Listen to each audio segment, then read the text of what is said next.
السلام عليكم. لا تنسوا الاعجاب بالفيديو والاشتراك في القناة تشجيعا لنا لنستمر بنشر المزيد ان شاء الله. السلام عليكم. في هذا الفيديو غادي نبارطاجي معكم طريقه التحضير ديالي ديال السلو اللي بصراحه كنديرو سنين هذه بنفس الطريقه. فهو سلو اللي صحي 100%، ما فيهش الزبده وما فيهش السكر وما فيهش حتى الفورص. دونك خليكم معايا باش تعرفوا شنو فيه. فبالنسبه للمقادير هنا غادي نحتاجو نص كيلو ديال اللوز، عندي هنايا نص كيلو ديال نواه كاجو. تقدروا تعوضوا الا بغيتو بالكاوكاو، انا هنا ما استعملتش كاوكاو، كيبقى نتوما ديروا اللي بغيتو. عندي نص كيلو ديال الزنجلان. فانا هنايا بالنسبه لهذا السلو حاولت نبارطاجي معكم طريقه التحضير ديالي في كل شيء، فغادي نحاول نوريكم كل شيء. وهو بصراحه راه ساهل هذا السلو، خاصو غير شويه ديال لورغانيزاسيون بدا يكون شويه منظم. بالنسبه لهنا عندي الزنجلان ديجا كنت منقياه ولكن ما كنتش غاسلاه. هنا كيف ما شفتوا معايا راه فاش درتو هنايا في هذه الكاسرونه راه كان ديجا بالماء ديالو. انا هنا كيف ما غسلته لحتو هذيك الساعه في الكاسرونه من نانيس غادي ينشف وغادي يتحمر. انا كنحاول ايفيتي نغسل الزنجلان ونديرو في الشرجم اولا في السطح، لان تو سامبلومون تنغسلو الزنجلان باش نحيدو منو الغبره والتراب. الوغ الا دارو بنادم هكاك في الشرجم ولا السطح فغادي يعمر عاوتاني بالغبره وشي ما درناه. فكيف ما شفتوا معايا الزنجلان راه كينشف مزيان باش يتحمر مزيان. وانا بصراحه كنفضل نحمر الزنجلان فوق البوطه على الفران، ما تعجبنيش نديرو في الفران. فغير حاولوا تستعملوا شي كاسرونه ولا شي قاميله اللي تكون شويه ثقيله. فهنا الزنجلان ها هو حمرناه. هنا غادي ندوزو اللوز ونوا كاجو. انا اللوز هنايا هنا اي كلشي عندي مغسول ممسوح منقي. انا اللوز انا هنايا كنحمرو في الفران. هو نوا كاجو انا كيف ما قلت لكم فيه السلو راه صحي 100%، حتى شي حاجه ما تنقليها. وحتى من اللوز ما تنحيدلوش القشره، بغيتو تحيدوا ليه القشره كيبقى الاختيار ديالكم. انا لا، ما تنحيدلوش القشره لان كنعرف ان القشره ديال صحيه وفيها فوائد بزاف. تنخليها من نيت كتعطي حتى واحد لا كولور زوين للسلو.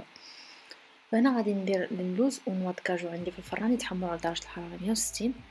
فبالنسبه للوقت انا هنا كنبقى غير الدلبال حتى كيبان ليا داكشي تحمر عاد تنخرجو. فغالبا نوا كاجو كيتحمر شويه قبل من اللوز. وهنا في هذا الوقت هذا فاش هما تيتحمروا هنا غادي ناخذ الزنجلان راه برد عندي. هنا غادي نطحنو. انا هنا كنستعمل هذا الروبو هذا، وبصراحه ما تيطحنش لي، ما تنهيش لي الحاجه، ولكن غير كيردها لي بحال البودر. فانا غادي نستعملوه. غادي نستعمل واحد الماكينه اخرى. انا هذه الطريقه ديالي هي اللي لقيتها زعما خدامه ليا.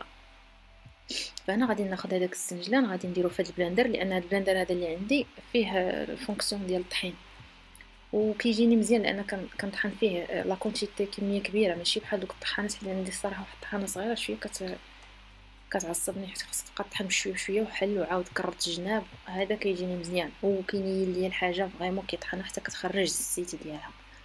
فانا غادي نطحن الزنجلان مزيان حتى يخرج الزيت ديالو.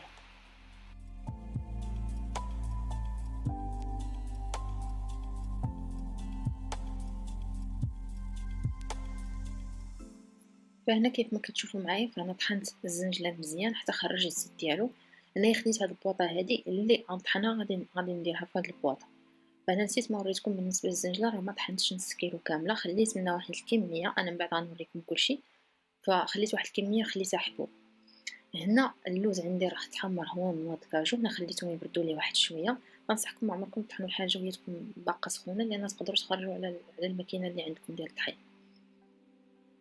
هنا انا هادوما الكميات اللي خليت ما مطحونيش. انا خليت 100 غرام زنجلان حبوب، 150 غرام ديال اللوز، وخليت ربعه ديال نواه كاجو. فهاد الكميات انا اللي خليت انا عطيتكم داكشي اللي كندير.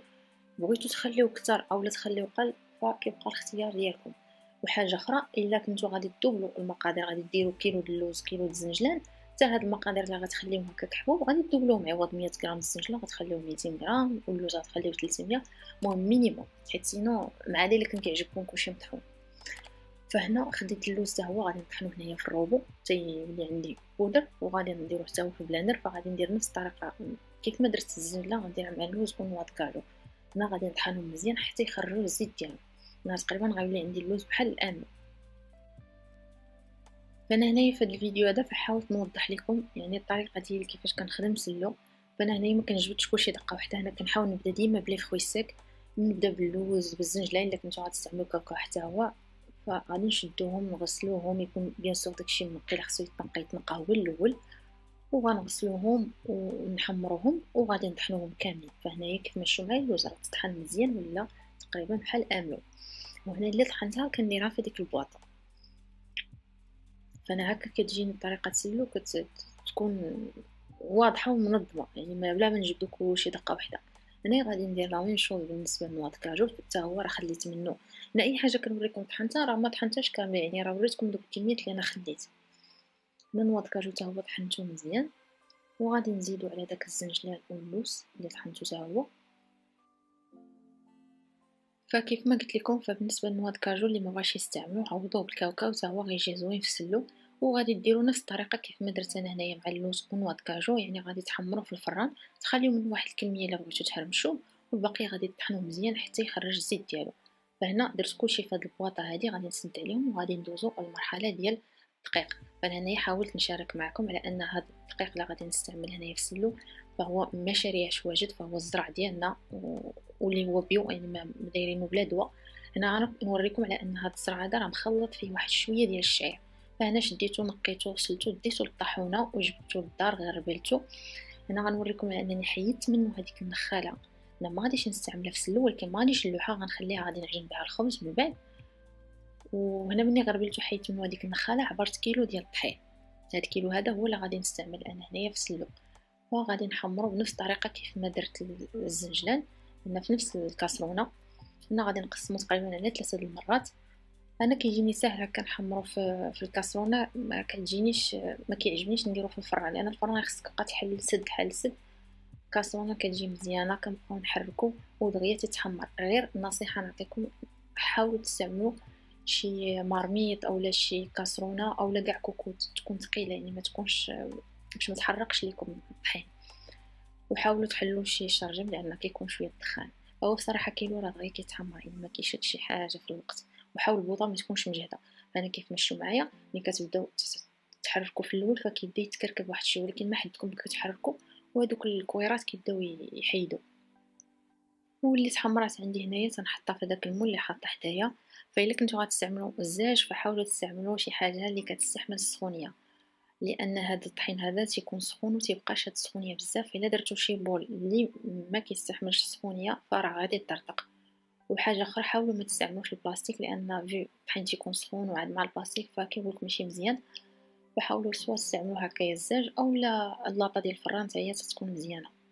فانا تبرد خليت تبرد عندي هنايا الطحين، وغادي نعاود نغربلو كامل لان تيبقاو فيه ديك شويه الحبيبات. فهنا دوزت داك الكيلو كامل وغادي ندوز لهنايا نوريكم اشنو غادي نزيد في السلو ديالي. فهنا هذا هو النافع، هنا نقيته وطحنته. هنا غادي ندير 3 المعالق صغارين ديال النافع. وعندي هنايا حبه حلاوه حتى هي نقيتها وطحنتها، حتى هي غادي نستعمل منها 3 المعالق صغارين. فانا بالنسبه للنافع وحبه حلاوه من طحنوهم عاودوا غربلوهم بشي غربال يكون السنان ديالو صغيورين. فانا واخا طحنوهم مزيان فانا تغربلوهم غادي تلقاو فيهم واحد الحبيبات شويه حرشين. غادي نستعمل 3 المعالق صغارين ديال القرفه. فانا هنايا حاولت نوريكم كلشي في الفيديو هنايا باش تعرفون يعني معلقه صغيره كيفاش دايره. هنا فمعلقه صغيره كنديرها شويه عامره، نص معلقه صغيره ديال الكوزه مطحونه ومنيله، ونص معلقه ديال الملح. هنا غادي نستعمل زيت الزيتون، عندي واحد نص سيطرو. وهنا غادي نستعمل انايا العسل، عندي واحد رابعه ديال العسل. فهادي عندي قرعه ديال نص كيلو، النص اللي بقى ليا فيها هو اللي غادي نستعمل. كيف قلت لكم انا ما غاديش ندير السكر. فهنا غادي نخلطوا لي زانغريديون ساك اللي عندنا. هنا شديت داك الطحين اللي غربلت، زدت عليه النافع، حبه حلاوه، القرفه، الكوزه، وغنزيد عليه الملح. هنا غادي نخلط هاد العناصر هادو كاملين لي زانغريديون ساك.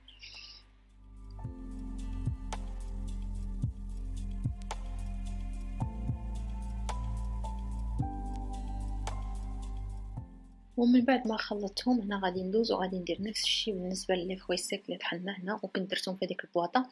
هنا غادي نشدهم وغادي نحاول نخلطهم تماما مع بعضياتهم. فانا هذه هي الطريقه ديالي باش كندير سلو. فكنشد لي زانغريديون سيك كنخلطهم مع بعضياتهم، وغادي نشد لي فروي سيك اللي كنا طحنا مزيان هنا تا هما غادي نخلطهم. وغادي ندوز من بعد المرحله اللي غتبقى لي هو ان غادي خصني نجمع لي زانغريديون سيك مع لي فروي سيك اللي طحنا.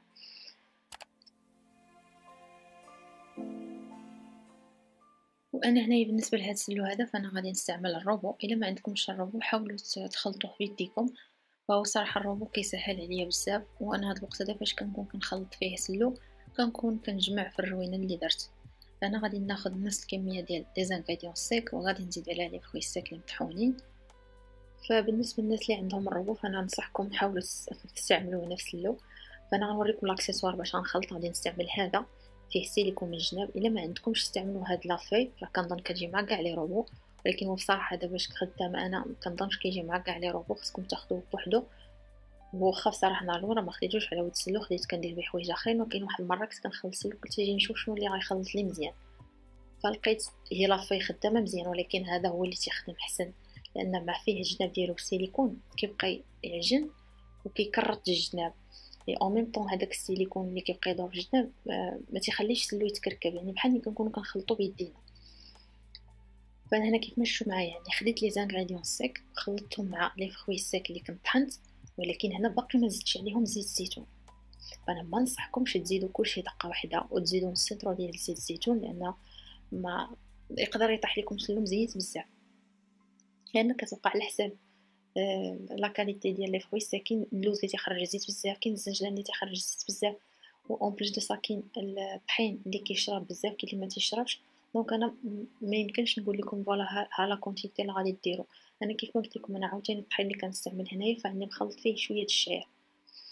فحاولوا تخلطوا لي زانغريديون سيك مع لي فروي سيك، وديك الساعه من بعد تخلطوا داكشي مزيان عاد غيبان لكم نتوما غتبقاو تخلطوا بشويه بشويه. يعني كنقول لكم نفس الطريقه حتى الا كنتو غادي تخلطوا السلو بيديكم غادي ديروا نفس الطريقه، يعني خلطوا العناصر كامله اونصومبل. عاد من بعد غادي تزيدوا زيت الزيتون بشويه بشويه. ما حد نتوما تخدموا ما حد عاد يبان لكم السلو، لانه ملي كتخدم بزاف عاد كيبان، يعني ماشي غير تخلطوه شويه وصافي تقولوا لا خصو زيت الزيتون. فهنا كيف مشوا معايا أنا اللي خلطتها كنديرها في البول، وعندي ديك البواطه حتى هي جبتها، وفي الاخر كناخذ هذوك العناصر اللي خلطت حتى النسلو عندي كنقسمو على جوج المرات، لان هاد الكاس عندي انا ما يقدرش يهز ليا كلشي.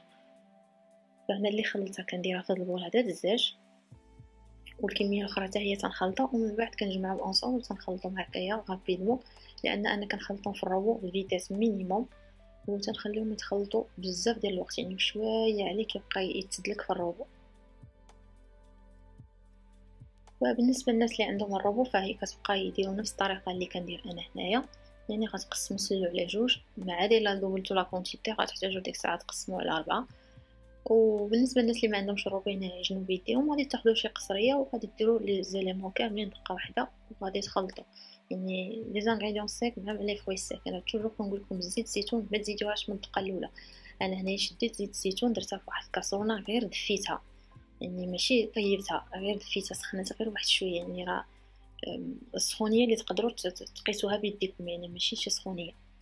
وهنا عاد غادي من بعد ما خلطت هاد العناصر ديالي كامله، هنا عاد غادي نبدا نزيد زيت الزيتون بشويه بشويه، ومن بعد غادي نزيد العسل. فانا كيف ما قلت لكم بالنسبه لهاد السلو انا ما كنستعملش السكر، فالا بغيتو السلو يكون عندكم صحي حاولوا تفاداو السكر واستعملوا العسل.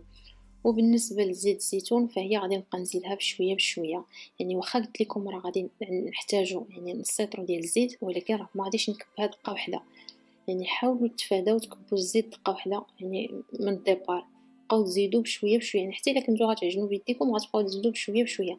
لان انا شوف كل مره كندير سلو وكل مره الكميه ديال الزيت اللي كنستعمل ما عمرني ما كندير تقريبا نفس الكميه، لان كتبقى على حساب النوعيه ديال اللوز، النوعيه ديال الزنجلان. كاين الزنجلان واللوز اللي كيخرج الزيت كتر، عاوتاني على حساب النوعيه ديال الدقيق. انا هنا وريتكم انني الزرع اللي استعملت فيه واحد شويه ديال الشعير.